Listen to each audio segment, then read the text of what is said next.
Oh God, did my hair really look like that all day? Oh God. Oh my God. So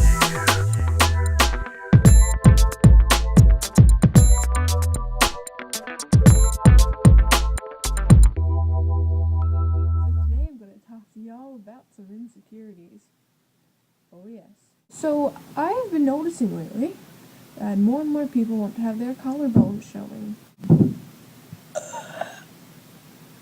I can't even do it. Oh my God. A lot of you want to have a thigh gap too. Welcome to...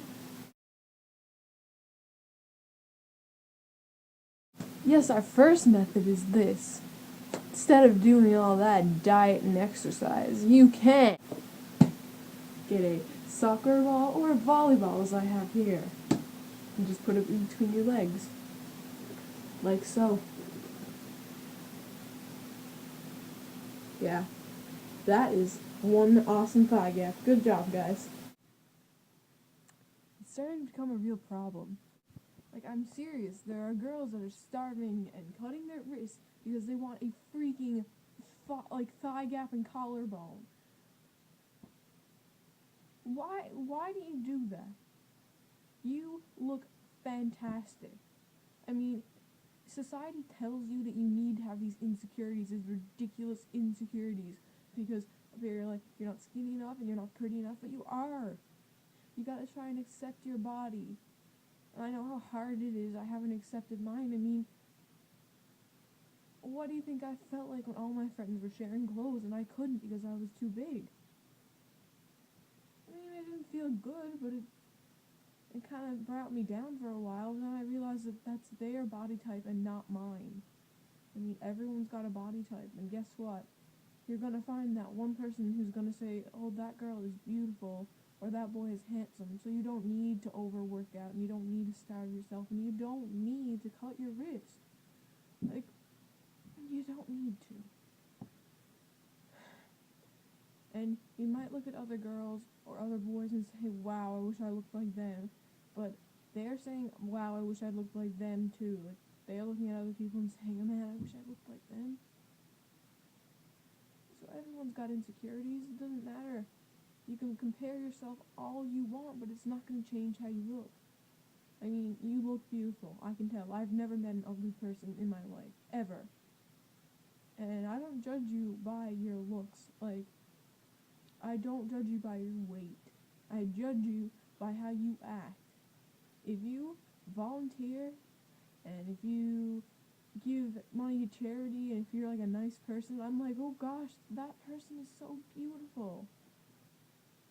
Like, you don't need to starve yourself. It's not the point. You need to try and accept yourself. And plus, everybody's good at something. You're always good at something. It could be you're incredible at making grilled cheese sandwiches, or you're a prodigy on the piano. You're still good at something. One thing. I mean, if I met one person, you could probably pick out about 100 things that are good about them. And if you get to know them, 100,000 more. I mean, everybody has something good about them, and you gotta believe me. Because I've gone through hard times. Like, I've cut myself, and I've tried to diet, and I've tried to overwork myself. I mean, you want to look like that celebrity in the magazine. You want to be tall, and you want to be thin, and you want to be like them. But I gotta tell you something. You're not them. You don't have a personal trainer. You don't have a personal chef, and you probably are not going to Photoshop every picture that you're in like they do. You don't have a makeup artist. I mean, without all those things, those people on the magazine covers would be just like you, but they've got extra help and you don't.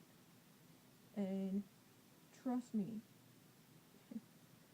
like, they don't look the same as they do in real life. It's a lot of Photoshop and a lot of makeup. And you're more beautiful than they are, because you are. Everyone. I mean, everybody is.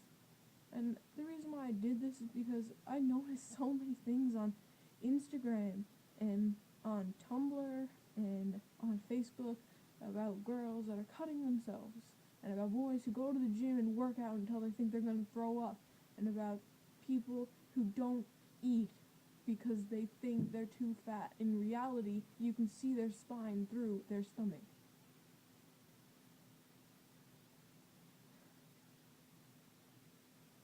That's not right. You gotta accept yourself. And it's gonna be hard to do, but just make a list of everything you're good at. It doesn't matter what you're good at. It could be you always close the doors when you leave a room, or you always turn off the lights when you leave a room, or you're good at making cake, or you're an awesome soccer player. It doesn't matter. You're gonna fill up at least 2 pages of all your good qualities. You could have green eyes and you love green eyes, but you never thought that yours were pretty, even though they are. You could have freckles, you could have dimples. You always have like 2 pages worth of good things about yourself. Just write everything down, and when you're feeling sad, look at those lists and you'll say, wow, I'm really good at making cupcakes. I'm good at putting on lipstick. I am awesome at getting my earrings in fast. I'm really good at taping up a hockey stick. Like, I don't care what it is. It's good. And that is how good you are. So always, always, always believe that you have 1, 2, 3, an infinity amount of good qualities about you, because you do. And don't starve yourself. Don't overwork out. Don't go on this fancy, crazy diet. Don't cut your hair a certain way to please someone else. Don't do it.